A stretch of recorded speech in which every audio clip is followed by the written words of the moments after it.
Cosmetic family. Hey, thanks for joining us on the Cosmetic Podcast.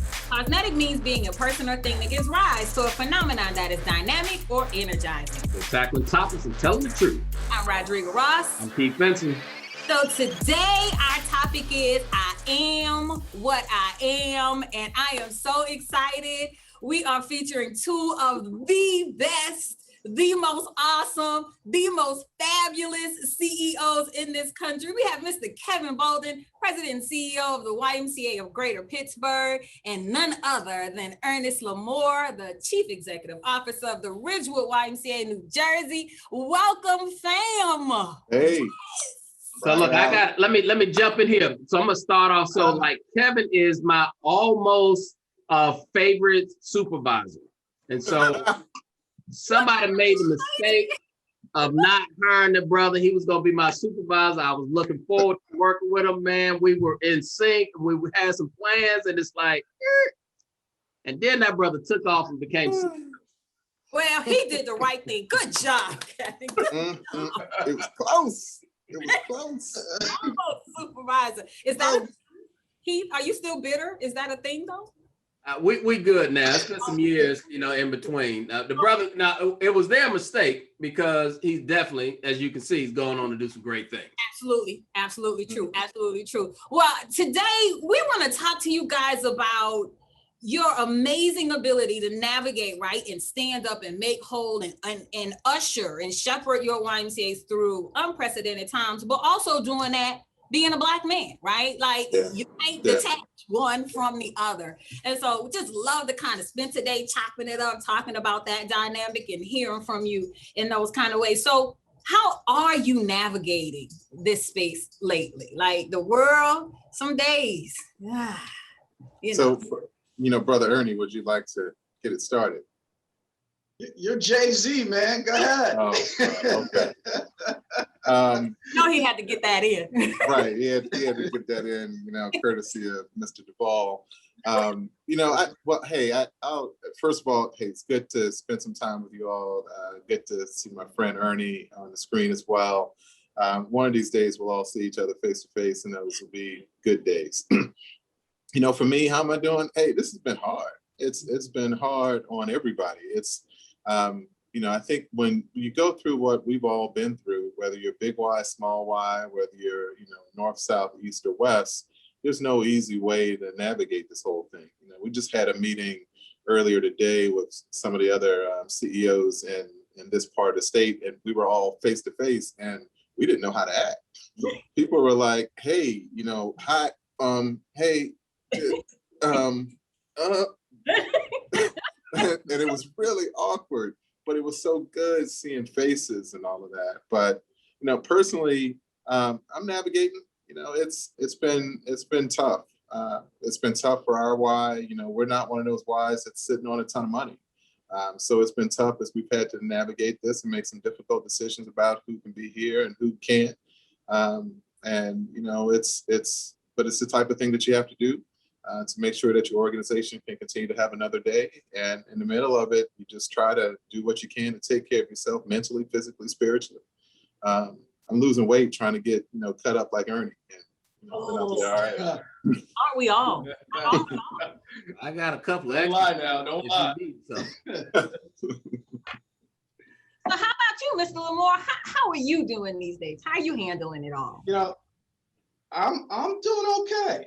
I'm doing okay. Look, there's a lesson learned in all of this for me. At the start of the pandemic, it was extremely rough. Personally, I lost my father to COVID, back in May of last year, early on, and that was tough. And then we're dealing with all of this. I had to lay off, just like Kevin talked about, many of our staff, right? So 95% of our employees were furloughed, didn't know what life was going to look like beyond the pandemic.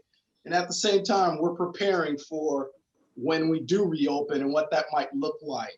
And so it was stressful, but I learned a great deal throughout this entire process for me. I won't go into all the details, but I'll tell you what, the biggest thing I learned is that there's certain things you just can't, manage, and don't stress the stuff that you really can't deal with.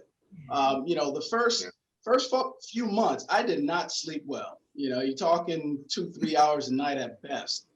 Just thinking about, you know, staff and people you've grown to love and connect with over the years. And now all of a sudden you're having to make calls and tell them that, you know, you don't know when and if they'll have a job, right?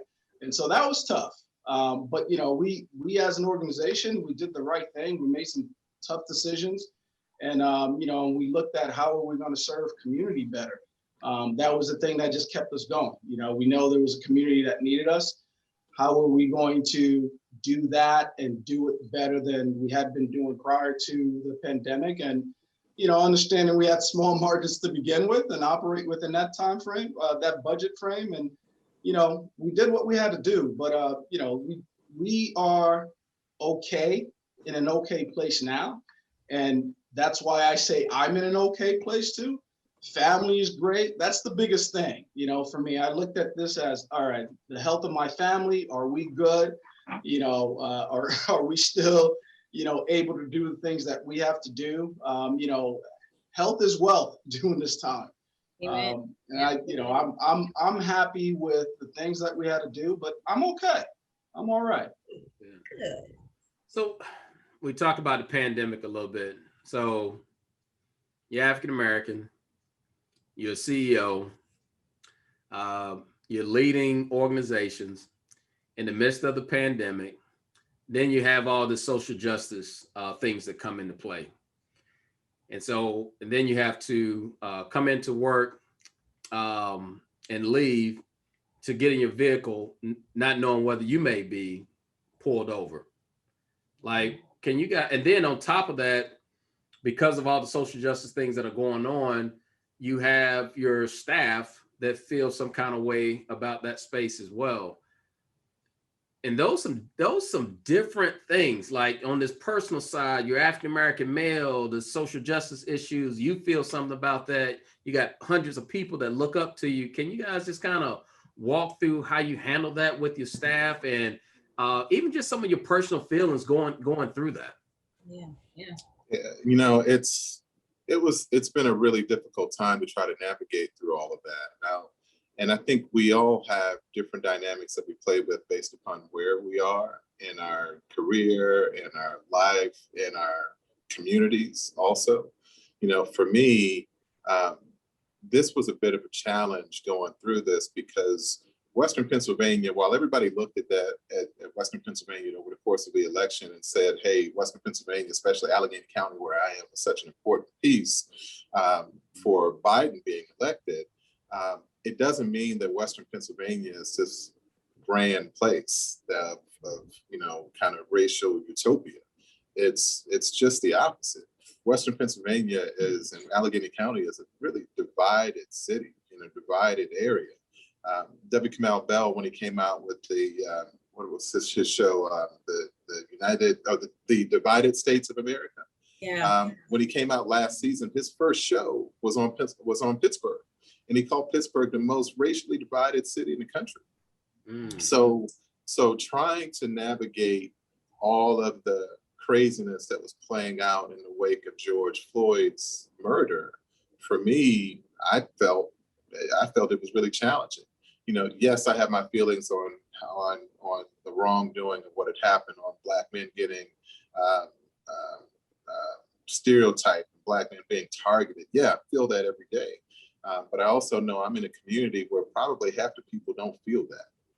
Mm-hmm. So, and I've got a YMCA that needs to exist in all of those different communities. Right. So trying to position our why and the role that we should take or not take in this one was something that for me was really difficult. We had staff members who were definitely pushing and saying, Kevin, we need to put out a statement. We need to do this and we need to do that. But just as we heard in the last episode or one of the last episodes about Hail to the Chief, when Kevin was talking about it, you know, it's hard, at least for me, I don't feel that making a statement is worth making a statement if you cannot talk about what the action that you're going to make behind the statement. Right. And our why was one where we were still just trying to figure out how we were going to survive, especially in those early weeks of the pandemic. So we did not come out and make a bold statement about what we saw going wrong. What I told our staff was that we were going to focus internally first to make sure our organization was strong, and that we were having the conversations internally about what made people uncomfortable and about what made people angry. And so we were going to have those conversations as a staff team, and at least try to air out our concerns internally before we wanted to go out and start talking about what we think the Y should do. That was something that I still look back on and say, was it the right move? Ultimately, when the next thing happens, will we come out and make some statement on that? I think we'd probably be a little bit better positioned to do so, but it's because we've gone through some of the kind of inner lookings that what we've gone through now over the course of the last 8 to 10 months. But it's also hard, just personally trying to figure out what do you do, because I got an 8-year-old daughter at home, and she's asking, and it gets to the point where I can't even watch the news with her, where she's asking me, Daddy, is it okay for you to be out there? That's all hard. I think we hear so much about people having conversations with their sons about being safe, but for me, it's the opposite about my daughter worried about if I'm safe. So it's a mess that we're all still trying to navigate through.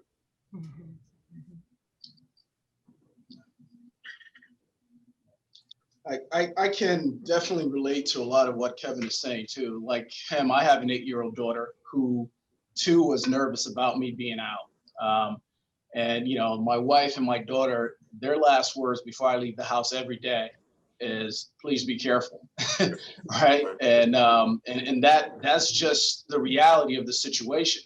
Because I've been through things before. Like many Black men in America have been pulled over by police. Sometimes I feel okay, and sometimes I just don't feel safe at all, and not knowing where this is going to go.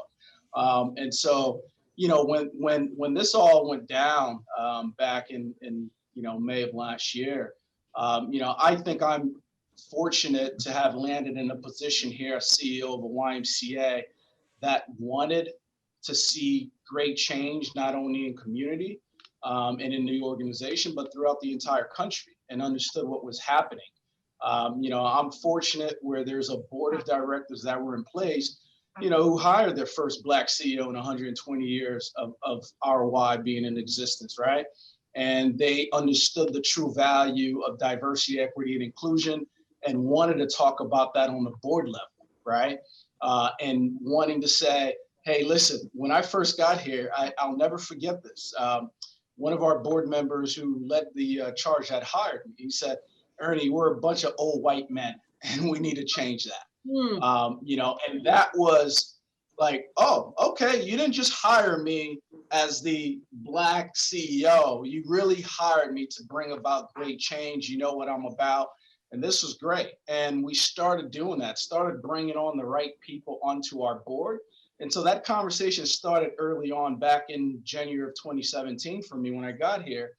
And so when the death of George Floyd occurred, it was some of those board members actually calling me saying, what are we going to do? Right? I was actually struggling internally watching this on the television screen and seeing, riots and rallies and things of that nature taking place throughout our entire country. And to have board members who don't look like me call me and say, hey, Ernie, what are we going to do? We are a nonprofit organization. We say we stand for all. The Y's got a moral obligation to do something here, right? And so that was it for me, because my struggle internally also was, I'm being honest, realizing that, okay, I am the Black man here, right? Majority of my board members are white. I live in a community that 86% are Caucasian, right? 12% are Asian, right? And there's less than 2% Black people that live in this community. And so that aspect of it for me was like, wow, I want to put a statement out. Some of my staff members reached out and said, okay, what are we going to say? What are we going to do? We talked about this. And it was beautiful to see how the community rallied around us too. We hosted a rally here at our Y. the chief of police, the commissioner of Bergen County. We had the state GA here. And, it was over 2,000 people here at RY. We talked about the issues and we knew what this was going to lead to afterwards. So Kevin talked about, you put out a statement, but what are you going to do afterwards, right? And that was extremely important. We talked about that in advance. What are we going to do moving forward following this rally here at RY? So we started a series called Y Talks. And it's essentially just bringing community together, having the conversations and dialogue around systemic racism that exists in all sectors of our communities, right? And how can we educate our community around that and think about ways we can play a role in making changes happen within policy changes. And so it was a beautiful thing to see. And this Y Talk series is still going on. This was not a one-time deal and we're done, right? Because that happens a lot. This is led by volunteers, right? Obviously, as a CEO, I am highly engaged, but these are volunteers that are helping to lead this. And we're having this dialogue, and it's great to see where we've stepped up as an organization where, again, as the Black CEO, I was nervous about, okay, do I step out and say something? And I'll tell you another thing. When we put out a statement, and I had some members, right? In our community, members of our Y, I was like, hey, this seems like a political stance. I thought the Y was not about politics. I don't feel comfortable being involved in the Y, and so I'm going to cancel my membership. My board chair, I forwarded that email to him, and I didn't say anything. I wanted to see his response. And he came back, he said, Ernie, you know what? We're doing the right thing. This is a moral obligation that our Y is really fighting here. And so guess what? If we have members that don't want to be a part of our Y, those aren't members we wanted to begin with. And so let's continue to do this work and build on what we're doing. Obviously, you've always told us, as a Y, we're not taking a political stance, and this is not a political stance. Just like if this was an issue affecting other segments of our population, we should be talking about that. And from that point on, it was, gloves are off. It's like, let's go. Open the door now. Let's go. Let's go. Yeah, let's go. And and even with all the hate crimes that have occurred in the Asian Pacific Islanders communities, we've stepped up and we've gotten involved with that. We put messaging out about that, and we're working with that community to see how the Y can better help them as well, right? We see us as a bigger part of this community, and that's great.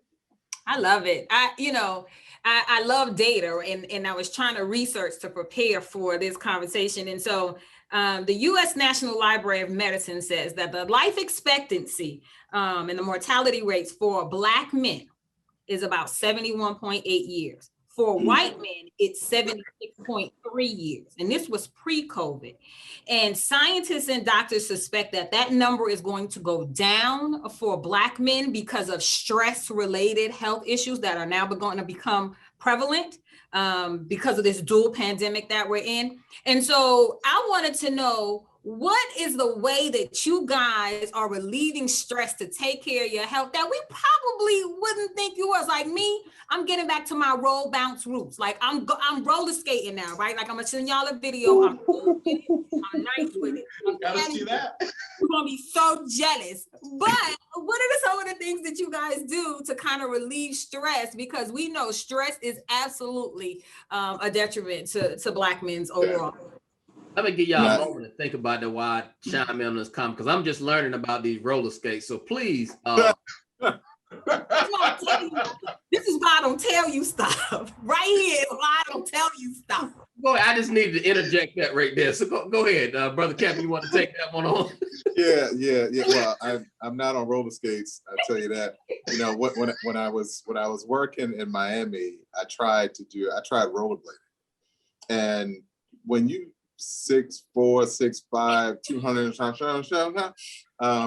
that's a long way to fall with a lot of momentum. And I fell one time on rollerblades, on those rollerblades. That's all it took.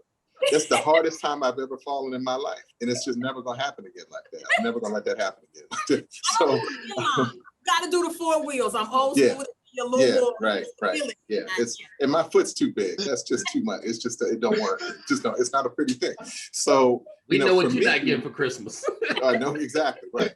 But I talked at the beginning of this about just taking care of spiritual, mental, physical. What I found myself towards the end of last year, I was struggling. Struggling with all the decisions that had to be made, struggling with the weight of all those decisions, the frequency of all those decisions. And when you get to the point that the only thing that you're doing is having to make lots of decisions that are impacting people negatively, that starts to weigh on you. We've talked about, or you all have talked about this in other calls about, how it's a pretty lonely job because you're trying to figure out, well, who do you talk to? And it's a limited number of people that you can talk to about the crazy stuff that we're all trying to navigate through. And for me, what had happened is you just start picking up weight, and it was ugly. So sometime it was like mid-January, I just said, all right, enough for this. And I got to do something different. So now, hey, I'm running 4 days a week. I'm doing lots of other stuff. I'm active. I connect with other people on the Apple Watch fitness app, and I'm serious about it now. My problem now is like, all right, so I was telling my wife, I try to lay out my clothes at night so you can speed up things in the morning, but now I need to lay out the clothes and try them on to make sure they're actually gonna fit. So, hey, 15 pounds down since end of January. Still working on it, but it's. You hear that, Keith? You hear? There's hope. Thank you, brother Kevin. There you go. And I plan for my meals a whole lot better also now because man, when you're trying to you grab all these lunches out, you're not eating healthy, and yeah, you got to take care of yourself mentally and physically if you're going to lead with any type of intentionality, and that's what I've been focused on. Yeah. So don't take those pants to the tailor, Keith, and letting them out. Go out there and run and connect with Kevin on that Apple Watch. I've been taking all my stuff in. See? In. What are you doing, Ernest? How are you relieving stress? You want to rollerblade? Because I'm out. No, no, definitely not. Hey, whoa, I'm good. So, for me, look, mental health aspect of it was extremely important for me. Losing my dad was tough, right? My father's 85 years old, but we were extremely tight. I'm the youngest of the 6 children.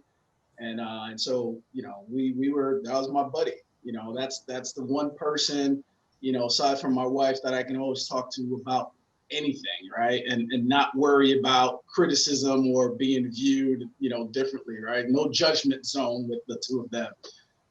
And so for me, I started talking to a therapist, a month afterwards, and I just felt like that was something that needed to continue, because like Kevin, having to make these decisions, they were, it was weighing on me. It was weighing on me a lot. So I continue to do it till now. And so that's one of the things that I do, talking to somebody, just letting them know how I'm feeling and, and what's going on and, things of that nature. But physically also, I got a trainer here at the Y that I pay for, so I train with her 3 days a week in the mornings. And, I'm here 6 a.m. training with her. And, and I get home, go make breakfast for my daughter and my wife, get her off to school.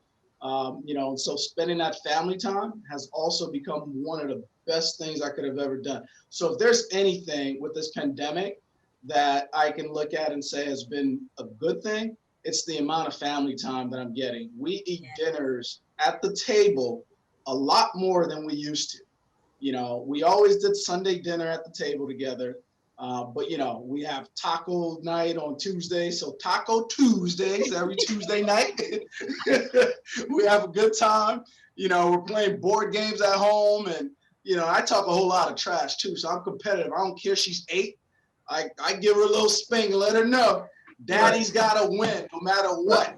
Oh, Right. Oh yeah. I don't let her win. Kevin. Not doing big girls like that. Oh, same thing with Monopoly. Hey, I will Oh. make a dirty deal with an 8-year-old in a minute. I'm gonna tell you like this. I made the mistake of letting mine win early, and now they beat me at everything. Boy, they rubbing this. Oh, I can't win it. We got a ping pong table, foosball table, and air hockey. They whooped me and everything, and that's because I was nice to them when they were young. So I'm not even mad at y'all. There you go. So, man, both you guys touched on this on mental health, and that's something that is bubbled up just heavily. I think across the board, everybody has that on their mind to some degree. What are you guys doing about that within your organization? You know, conversation has come up here fairly recently.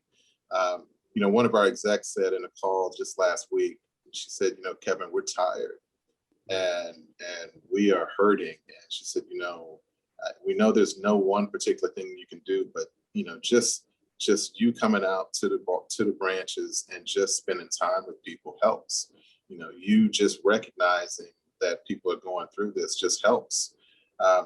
We just brought on 4 new board members at the association level. We had put off trying to bring on new people last year because it was just too much other stuff going through. And as I was bringing on the new board members and all the conversations I've had with people, I told them really the same thing. I said, you know, a lot of times you come on these boards, there's a bit of an orientation period and, you know, some time to kind of get your feet up under you. I said, in this particular case, you don't have that luxury. You know, what we're looking for in our new board members is we want you to come on ready, swinging, going right at it, and understand that we have a volunteer and a staff group that's tired. And I said, I want to explain that it's not that, you know, they're bad or anything else. I don't mean tired as we would kind of say, oh, that's tired or whatever. But I said, hey, these people have been through the war. Yeah. And in the case of our volunteers, we've asked so much of them, and over the course of the last year, so many different meetings they've had to be in that was not part of the game that we asked them to when they first got involved. And the staff, you know, they've taken pay cuts, they've taken on probably double the work, if not triple in some particular cases, and they've had to do it with really no end in sight. And so for us, you know, I wish I could tell you that there's this grand plan that we have around mental health, but I think the first and most important piece around it is just recognizing the key. You know, we're telling people now that we know that you're hurting, we know that you're tired. You know, we are going to try to do everything we can to start to return salaries and do all the other stuff that goes along with it. But even in that particular case, I don't think money is going to make somebody less tired. I don't think the money is going to make them, you know, feel less stressed. So we're trying to recognize the fact that they are tired and try to provide that kind of encouragement that's necessary. You know, me and my leadership team, we try to go out and spend time at the branches with no agenda, but just to say, hey, how y'all doing? And don't expect that when you go out that you're always going to hear people say nice things either. So it's not just to go out there and hope to get our ego stroked. That's not it. We're going out there to hear, how are you all doing?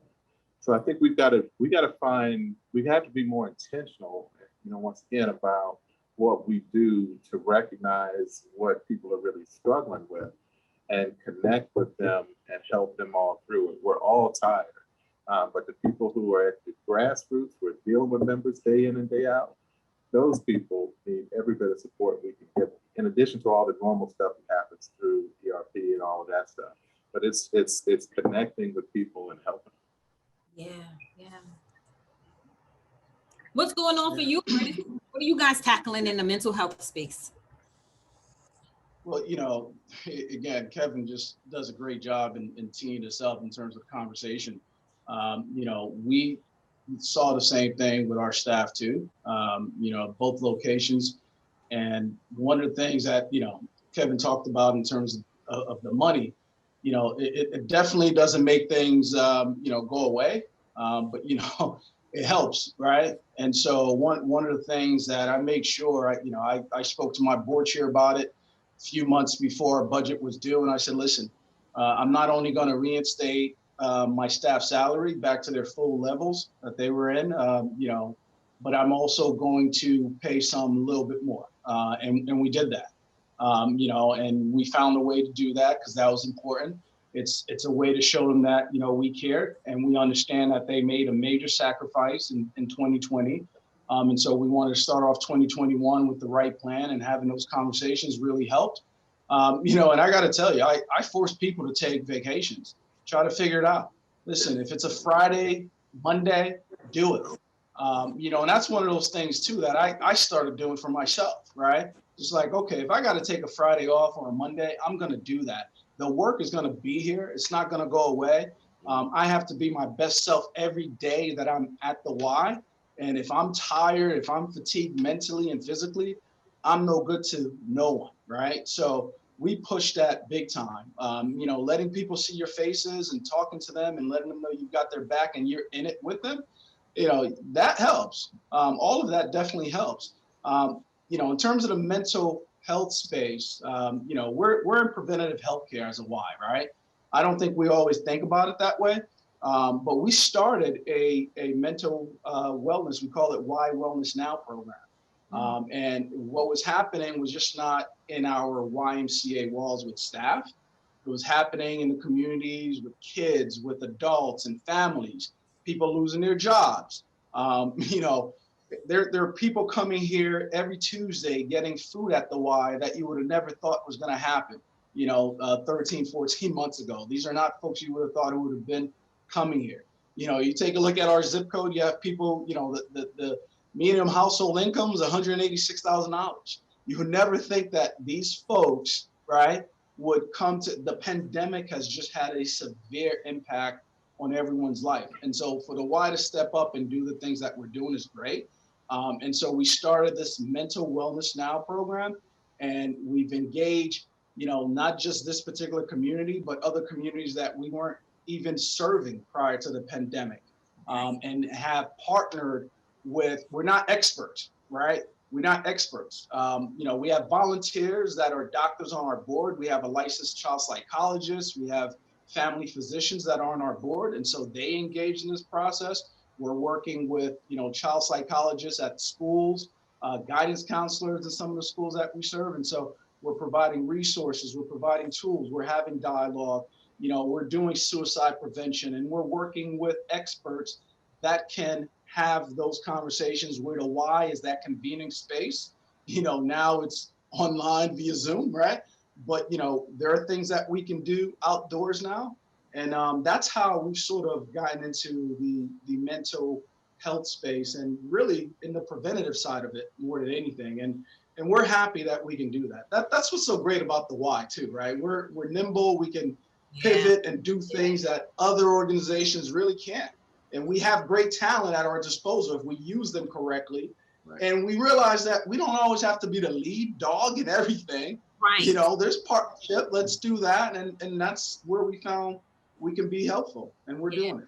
So across the movement, there is this shift, right? Like we're starting to see this exodus of CEOs in different YMCAs across the country. Some of them are like, look, that last 1 year was about 4 years. I'm tapping out, I'm done. And some of them, they were gonna leave anyway, right?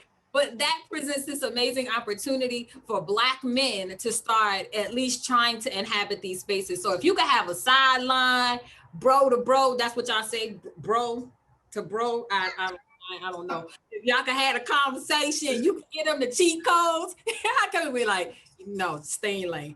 If you tried it, it's fine. But if you guys can have like this sideline conversation with them and give them the cheat codes about being a Black man at such a time as this and leading organizations, because we know both of these pandemics are not going to go away with herd immunity in July, right? What would you tell them? What would be the cheat codes? Y'all have no advice. All right. I'd say this. I think number one, you got to persevere, and I don't know a Black man of this age who hasn't mastered that skill. Yeah. We've been dealing with a difficult issue here, and one of my staff members said, well, Kevin, how are you able to deal with this? And I said, well, I'm a Black man. And I wasn't trying to be cocky or whatever about it. I just said, for the duration of my life that I can remember from adolescent up, there's always been somebody, some group of people or whatever, especially growing up in Virginia, and Keith, you know this well, where somebody's calling you this name, somebody's thinking this about you, somebody's thinking that about you, somebody's gonna say whatever, after you walk by. And if you haven't learned by this time to persevere, then I don't know how you survive getting to this age. And so I think, persevering is a key part of it. I think the other part of it, and it really came to mind in another conversation yesterday, is you just got to really be able to line up who your champions are. Whether that's at your board level, and understand who are the people who are going to always have your back no matter what. And I was thinking yesterday in a conversation with another peer that, man, my champions in the Y, the majority of them have retired now. Oh, wow. Because, and I remember one of the things that Carolyn Prager said to us as we were going through MEDI now many moons ago. Carolyn said something that was such a big challenge and challenge to me. And she said, well, it's your time to lead. And I don't know if at the time when she said that, if I was ready for that. But I realized, well, it was, and I've tried to grow into that. And as I realize now that so many of the people who were my champions, and they don't all look like me, so many of those people, they're enjoying time on the golf course and doing that good life right now. And it's my time to roll up the sleeves and make sure that I can help the next person who's trying to get ready for that seat. And so, it's for me, it's you got to be able to persevere. You have to be able to have managed and mastered that skill by now. And you've got to know who your champions are, whether they are retired or whether they're still in the game, and line them up, and whether they're a staff or volunteer, because you're going to need to rely on them, especially in the CEO role, especially in this role. Mm-hmm. I got your back, Kevin. I'm here for you. That's right. And I'm writing all this down. Brother Ernest, what about for you? Yeah, personal board of directors is extremely important. Not just, in the Y, but outside of the Y. I've been blessed, to have a group of people both inside and outside of the Y that I can talk to about anything from a business standpoint, professionally, who's going to guide me. There's times where I might be thinking about something completely different than what it actually is. And they're able to, level set for me and steer me in the right direction. And so I really, that's great. You got to have that. I would also say, look, be confident, not cocky, right? There's a difference. Be confident that, you can do the job. Don't let somebody tell you that you can't. If it's your time to lead and you're ready for that next step, go after it like your hair's on fire. Don't let anybody tell you that you can't do something. That's just the bottom line. And Kevin's 100% correct. As a Black man, we have been persevering our entire lives. Look, I grew up in the hood. I'm from Haiti. I had to learn how to speak English when I first came here. It's there are things that I've seen that most people haven't seen even as adults. And we've known for years, just because of our life experiences, how to fight, how to crawl out of tight situations and effectively lead. And so that's really my advice. Yeah. We're going through some tough times right now, and like, what do you guys see as, what are you most hopeful for at this point?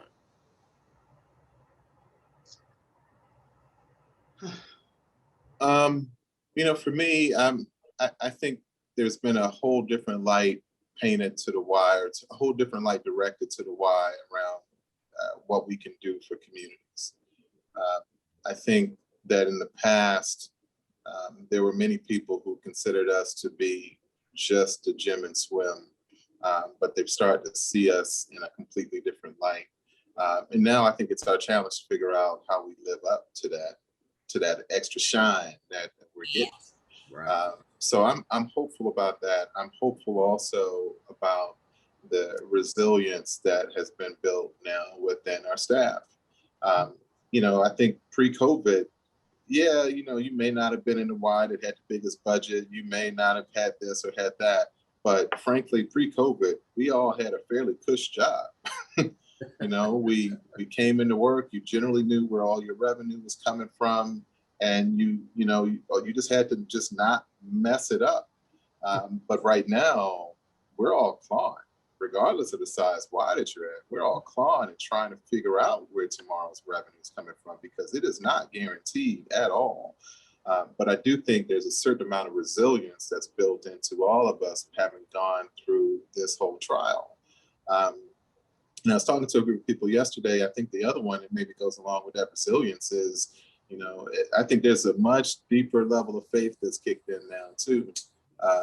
You can't have gone through everything that we've gone through in the last 12 months and not come out of it elevating the importance of faith. You just can't. And I think with those three, I'm a whole lot more optimistic than most. There's some aspects of the way we were that I have concerns about when it will return or if it will return. But I think those three things together for me give me a certain degree of optimism and keep me positively running on a treadmill and staying healthy. Right. There's two things that I think about when you ask that question, Keith.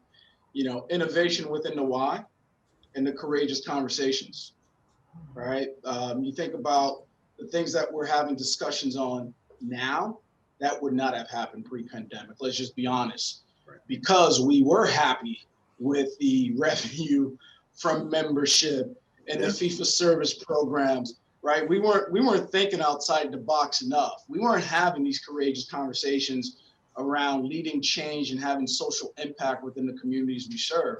And I'm happy that the Y now has really, truly said, okay, let's go back to what we once were. When the Y was first established, these were the things we were about. And we lost that, and got happy with building these beautiful new facilities and, worrying about membership and thinking about how many people we can get in these buildings so we can have revenue generated. Right. And look, let me tell you this. I'm a firm believer in the business aspect of it. Right. I tell staff and board members, no money, no mission. Got to understand that. But there are things that we're doing now from a fundraising standpoint that I think has elevated our organization that would not have happened prior to the pandemic. And so I am hopeful we can continue to have these courageous conversations and be more innovative and creative within the Y. Because we truly weren't doing that. Let's just be honest. Not enough. Some were, but as an entire movement, it was not happening. Yeah. Oh, I feel so excited and fancy. I got to hang out with the fellas today. All my friends. Well, I got to tell you, I'm a big fan. I'm a big fan of your show, Rodriga and Keith. Thank We you. get t-shirts now. Do we get a cool t-shirt now? Huh? Do we get a cool t-shirt now? Oh yeah, we got the new ones are coming out. Y'all gonna get the new ones are clean. You gonna we got you. We got you. Right. Just those we ain't had that much creative thought, but the next ones you're gonna run in those faster. There you go. Dry fit. We're gonna take some selfies. Oh no, wait, no, we don't have that much money. We're still in a pandemic. Yeah, right. We're still in a pandemic. Oh man, well, man, this has been incredible. Thank both of you guys. Thank you for your friendship. Thank you for your wisdom. Thank you for your advice that not only just for today, but for years. I am so fortunate to know both of you guys. I know that you're just a text away. And when I say text, I'm talking within the next few minutes that you guys be popping back a text. I appreciate that so much, man. We want to thank everybody for listening to Cosmetic. We're tackling topics and telling the truth. Hey, subscribe and listen to us weekly. And give us a review and tell us about the things that you heard today or some other things that are on your mind. And as always, dynamic, be phenomenal, be cosmetic.